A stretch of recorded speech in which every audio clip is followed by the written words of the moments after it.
हामी एक छौं हामी एक छौं हामी एक छौं हामी एक छौं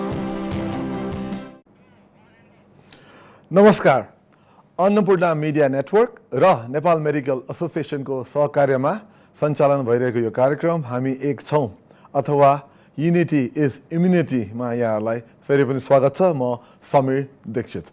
आज दोस्रो दिन म तपाईहरुसँग छु। कार्यक्रम सुरु भएको तेस्रो दिन भइसकेको छ र आज एकदम विशेष गेस्ट हुनुहुन्छ। आज हामीले विशेष गेस्ट किन भन्यौं भन्दाखेरि उहाँ भारत स्थित बीएलके मैक्स अस्पतालमा कार्यरत उहाँ त्यहाँको अध्यक्ष पनि हुनुहुन्छ डाक्टर अजय कुमार। उहाँ चाहिँ ग्यास्ट्रोएन्टरोलोजी र हेपाटोलोजीको एचओडी पनि हुनुहुन्छ। उहाँलाई आज हामीले भर्चुअल मेथड यानी कि जुमबाट कनेक्ट गरिरहेका छौँ। उहाँलाई म स्वागत गरिहाल्छु। Doctor Arun, welcome to the show and नमस्कार। Namaskar. Thank you, Smir, to have me here. It's lovely having you on our show, and once again, thank you for agreeing to join us. And now let me start with the first question. In India, we're hearing a lot of sad stories, difficult stories, and Nepal is also experiencing the same. But we hear India is much worse. Can you kind of briefly tell us what is happening as regards clinical situation as regards COVID in India? See, COVID took India as a storm. The type of second wave that it has come, Right. the speed with which it spread, contagiousness, infectiousness, and two, in my observation, this also disease causing more severe disease, especially in the young people, and more people requiring oxygen, more people requiring ICU. So with combination of these two things, it hit India hard. Obviously, no epidemiologist across the world ever predicted this type of a second wave. Everybody was fearing that there will be a second wave. But this particular variant, the speed with which it has come and the spectrum of the disease that it has caused, the severity, both infectious and the severity, is different than the previous COVID that we have seen. Right, right. We did have in UK variant, but that particular came with the speed, but it did not cause that much disease. This has caused disease. Right. So initially took it by surprise and shock, but over the last 2 weeks, definitely things are falling in place, but still there is a long way to go. Absolutely. I mean, there are a number of issues which we can discuss. Dr. Ajay, absolutely. The way you have kind of summarized the situation is very important. Now, my question to you is, now this is again looking from Nepali perspective. We see that India, although things might be slowing down a little bit, you did have a very difficult 2 months already. We know India has a very good system as far as the big cities are concerned, and even overall India has a better health system than Nepal. Why do you think India looked so unprepared to handle this second wave? You see, one is that having a second wave, that's what this virus is known to cause when they come as a pandemic. So the second wave had to come. It may be anywhere in the world, and maybe a third wave may also come. Question is, how did the health system react to it? Mm-hmm. The fact is that no health system in the world is geared up to handle an onslaught like that, which happens once in 100 years or once in 200 years. Right. And whether you had New York, you had Italy, you had Germany, France, Brazil, and everywhere across the world, the system succumbed. You have seen people dying on the roads, people are not getting oxygen, the disparity between the healthcare, everything this is the so-called most advanced countries, also the systems crumble. So it's not, the systems are not made for that. But the question is, once you are facing that, I will put it as an enemy, or when an army faces an unprecedented army, then you have to stand up and take the responsibility and fight it. Right. And that's what we are all trying to fight it, Right. and we are trying to create the resources. The philanthropy is there, the donors are there, the multiple, the societies, NGOs are working. Right. Everybody is taking it up strongly, Right. and I'm sure that we'll be much better over the next week or 2 weeks. Right. Thank you. So the things are. Go on. Please go on. So the things are improving. And yes, so what I'm trying to say, the carrier message is that no health system in the world is designed to handle a onslaught like that. So the question is on your resilience, on your unity, on your character, how you fight it out and use your resources to fight it out. And ultimately, the human race has to win. It's a human has to win against the virus, and that is the whole world is together in that. Absolutely. Absolutely. Dr. Arun, let me put up this situation. Like, we keep hearing in the international media, India is going through such a difficult time, this many deaths, this many people infected. Whereas, if you look last year, even with the first wave, in parts of Europe and even America was suffering, it seems like a lot more than India. Now, why is it that this Indian news has caught on so much attention? Although if you look at the mortality and the infected numbers, given the population, India actually has less. What do you attribute that to? And is really the situation in India worse than where Europe was or America was last year? You see, it's very difficult. If you look at the numbers per population, how many people got affected there, how much is the mortality, from that angle, India is not doing bad. But that is not the question. We should not be doing bad at all. Mm-hmm. So we tend to compare that how we responded in the first wave. See, your question that why this has happened like that and why the system is not responded that. The why it has come, why it is behaved like that is because all of us are guilty. Mm-hmm. All of us became complacent. Mm-hmm. And that is the number of reasons for that.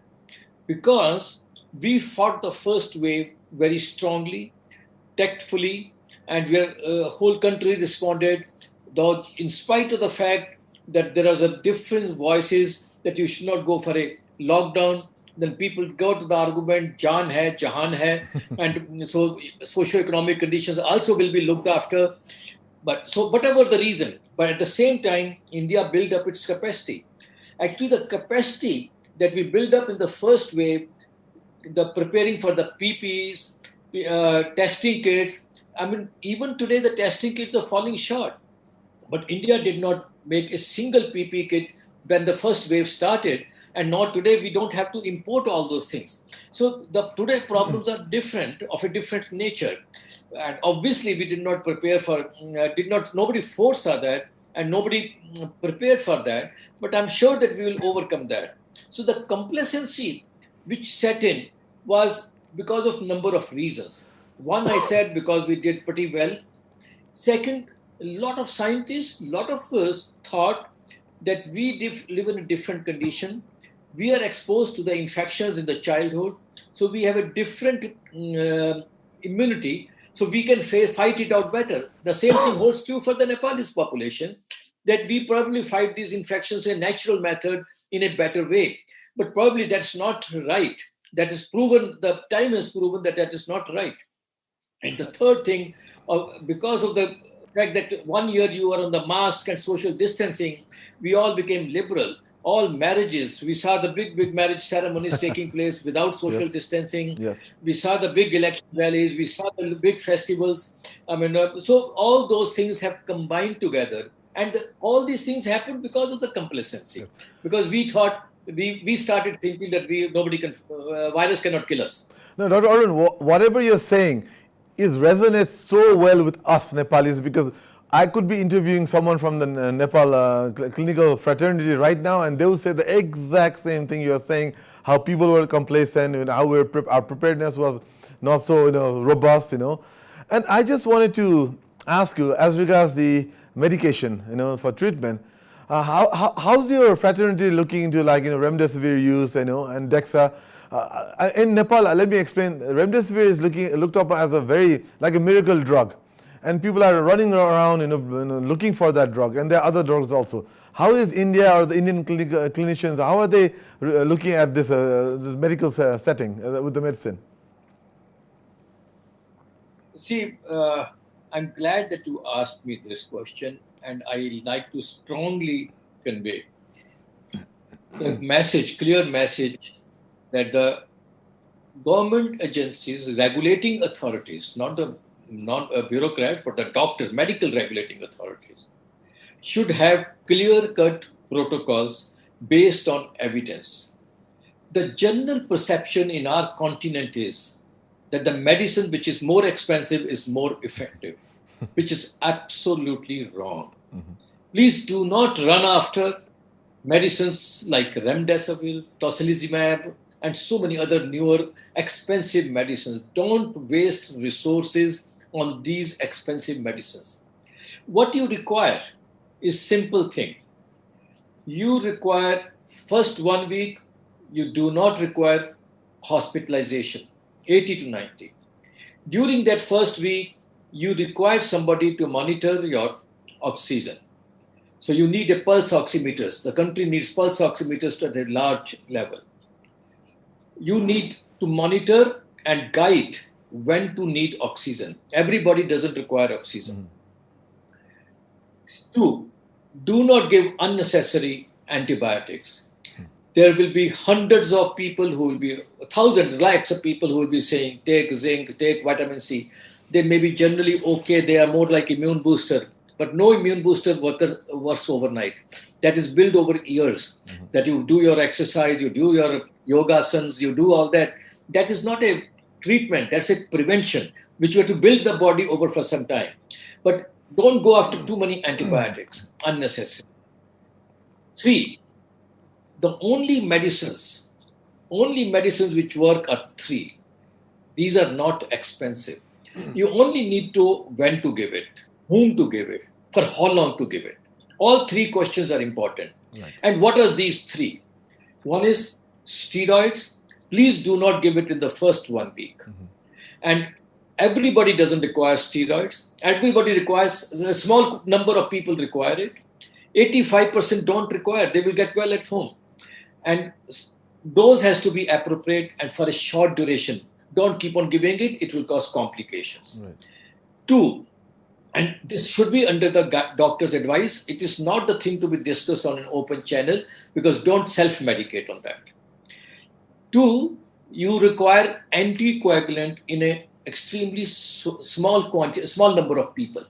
And for that, again, let your doctor decide who needs blood thinners.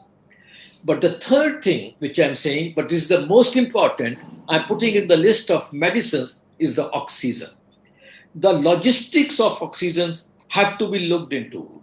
Nowhere any health authority has planned for the amount of oxygen that this virus is requiring.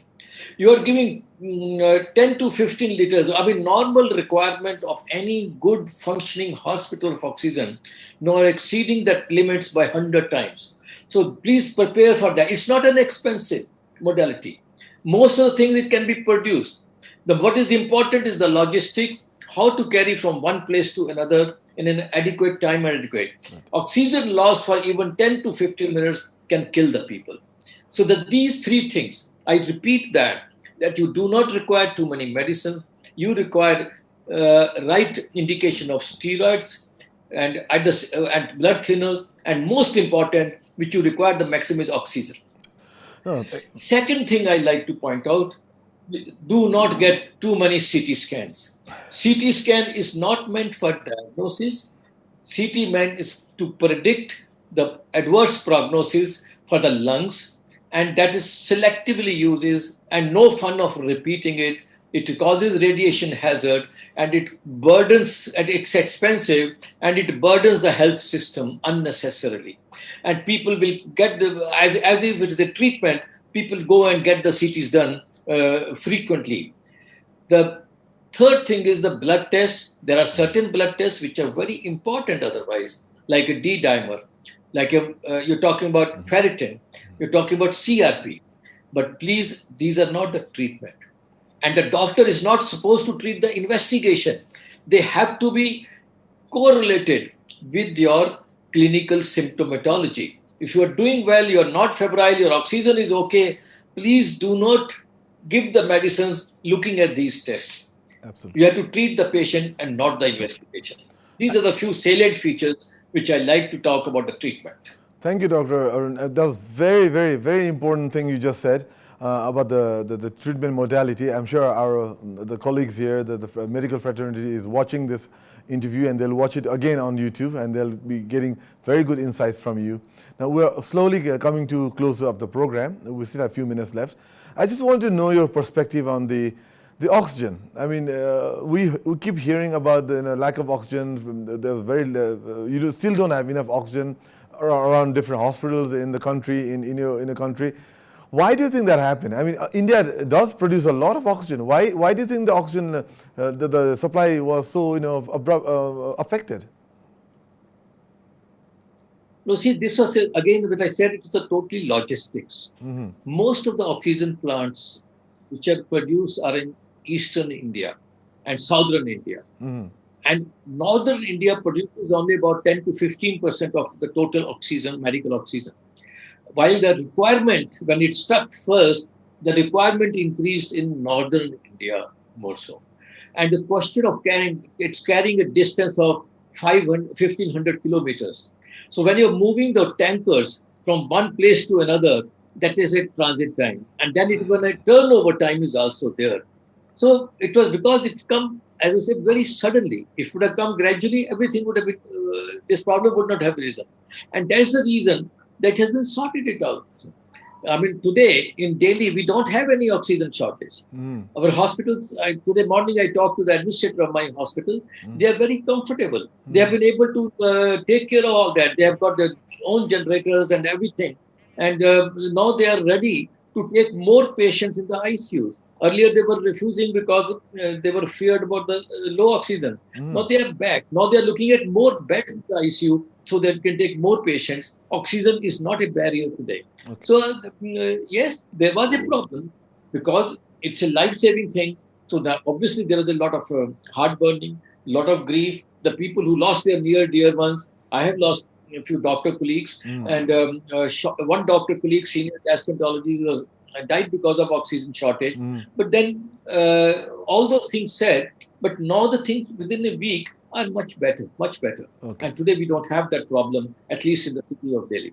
So what would you suggest to our to the Nepali clinicians, as health workers who are working day in and day out in this very difficult time? What would your advice as a clinician working in India be for the coming days? How do you think they should move forward? I think the first and foremost, the COVID appropriate behavior, masking, social distancing, and cleanliness have to be strictly followed. Use double mask and public. There should be a high profile media, and the leaders should appear on the public figures should appear on the social media and TV media, whatever it is, to publicize and to tell them how to wear the mask properly. It's important to cover the nose and the mouth, which is not you are not to cover the chin and the forehead. That is the most important thing, and it will remain in spite of the wide coverage of vaccination. That will still remain. That's the first and foremost. Second thing, please do not panic. 85% people get well without any treatment.